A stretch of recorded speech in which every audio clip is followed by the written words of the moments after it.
Kasako Media, tunaangazia maisha, tunaandika kesho.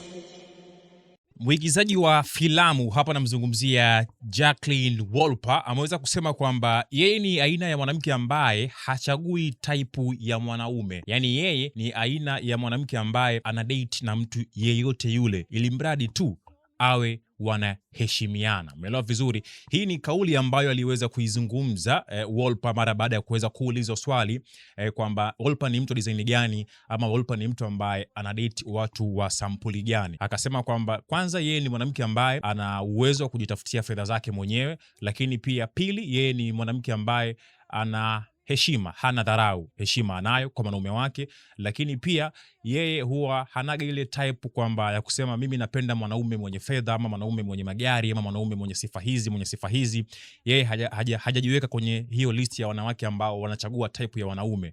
Yeye amesema kwamba anachojali yeye ni heshima na kuweza kujipambania mwenyewe kuweza kutafuta fedha. Lakini pia akasema kwamba yeye huwa ana surprise watu. Anaweza kumdate mwalimu, anaweza kumdate mtu ambaye ni msomi, anaweza kumdate mtu ambaye hana kitu, anaweza kumdate tajiri, anaweza kumdate mtu wa aina yeyote, yani mwanaume wa sampuli yeyote, as long tu kuna ile respect. Hebu tuambie hapo chini kwenye mtazamo wako juu ya hii posti, unahisi alichokizungumza Wolper, je, yupo sahihi? Asilimia kubwa ya wanawake wangekuwa kama yeye. Unahisi mapenzi siku hizi watu wangekuwa na vilio kwenye mapenzi? Hebu tuambie hapo chini kwenye comment, mtazamo wako ni upi? Mimi ni yule mama ambaye nisiyeweza kuchagua type ya kudate. Kwa hiyo I can surprise you. Naweza kusurprise vyovyote vile.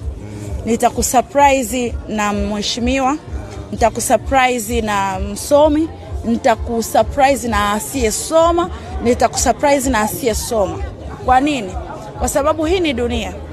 Huwezi kuwa unadharau eti kisa level yake ni ya chini. Kwani wewe ulikuwa level ya juu? Kabla ya kuwa Wolper si ulikuwa chini? Mimi nilikuwa muuza sabuni. Haya, anayenipenda leo angejua mimi nilikuwa muuza sabuni angenipenda?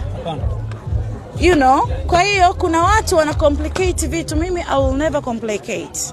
Siwezi kucomplicate.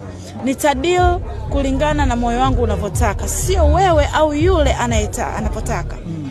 So ni kujibu swali lako, mimi nitaishi vizuri sana. Utoniona napata stress kwa sababu mimi ni mimi. Naishi mimi kama mimi. Mimi sina dharau my dear. Umeelewa? Sina dharau kwa sababu najua kuitafuta pesa yangu, na imani na Mungu, na mjua Mungu, lakini pia nimelelewa. Kasako Media, tunaangazia maisha, tunaandika kesho.